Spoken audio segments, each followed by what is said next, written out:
ভাইরা আমার, আল্লাহর কসম করে বলি, একটা সময় আসবে মন খুলে নামাজ পড়তে চাইবেন। বিশ্বাস করেন ভাই, লিখে রাখেন ডায়েরিতে। আপনাকে যদি আল্লাহ হায়াতে বাঁচিয়ে রাখেন, যুবক ভাইয়েরা, তরুণ ভাইয়েরা, একটা বয়স আসবে মনে চাইবে একটু রবকে মন খুলে সেজদা দেই, একটু লম্বা করে রুকু করি।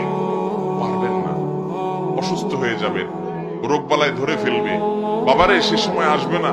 বৃদ্ধ মুরব্বীদেরকে, চাচাদেরকে জিজ্ঞাসা করেন, চাইলেও অজু ধরে রাখতে পারে না, নামাজ পড়তে পারে না, চাইলেও পারে না। একটা সময় আসবে চাইবেন, পারবেন না।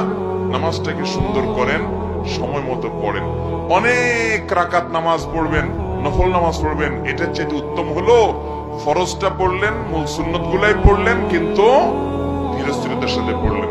10 রাকাত তাড়াহুড়া করে পড়ার চাইতে 2 রাকাত আস্তে আস্তে পড়া অনেক বেশি